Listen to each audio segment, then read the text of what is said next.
இப்ப சமீபத்துல நடந்த சட்டமன்றத்துல கூட தங்கம் தென்னரசு அவர்கள் வந்து கோபப்பட்டு பேசியிருந்தாரு. அதிமுக ஆட்சி காலத்துல நீங்க வாங்கின கடனுக்கு தான் நாங்க இவ்வளவு வட்டி கட்டிட்டு இருக்கோம் அப்படின்னு கோபப்பட்டு பேசினாரு. அதுதான் அது எல்லாமே டைவர்ட் டாக்டிக்ஸ் தான். ஏன்னா இவங்க நம்ம புள்ளி விவரங்கள் நீங்கள் போய் ஏஐயில் கூகுளில் போய் பாருங்கள், ஏஐயில் பாருங்கள், இல்லை சிஏஜி வந்திருக்கு, சிஏஜிலே வந்திருக்குது. இவங்க வாங்கின கடன் எவ்வளவு, இவங்க 4 ஆண்டுகளில் வாங்கின கடன் எவ்வளவு, இவங்க எவ்வளவு வாங்கின கடன் எவ்வளவு வட்டி கட்டுறாங்க, கிட்டத்தட்ட 1,60,60,000 கோடி ரூபாய்க்கு மேலே வட்டி மட்டும் கட்டுவதாக தகவல்.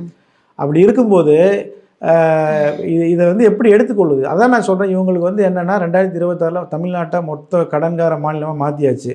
இதற்கு பிறகு நிர்வாகமே அந்த ஃபிஸ்கல் டெபிசிட்பாங்க, உங்களுக்கு வருமானத்துக்கும் செலவுக்குமான அந்த இடைவெளிங்கிறது 3% வரைக்கும் தான் இருக்கணுங்கிறது விதி. உங்களுக்கு வரக்கூடிய வருமானத்தை விட நீங்கள் எக்ஸ்ட்ரா ஒரு 3% வந்து நீங்கள் செலவு செஞ்சுக்கலாம். அந்த கடனை வந்து அதை வந்து கடனாக நீங்கள் வாங்கிக்கலாம். ஆனால் இவங்க அந்த லிமிட்டும் தாண்டிட்டாங்க. அந்த நிர்ணயிக்கப்பட்ட லிமிட்லாம் வந்து தாண்டி கடன் வாங்கி அதற்கு வட்டி செலுத்தக்கூடிய ஒரு நிலை இருக்குது. இது எப்படின்னா சிம்பிளாக சொல்ல போனோம் அப்படின்னா, கிராமங்களில் வந்து விவசாயிகள் வந்து வேறு வழியே இல்லாமல் கந்து வட்டிக்கு வாங்கி அதற்கு பிறகு ஏதாவது ஆயிடுச்சுன்னா ஒரு விபரீத முடிவு எடுப்பாங்க. அந்த மாதிரி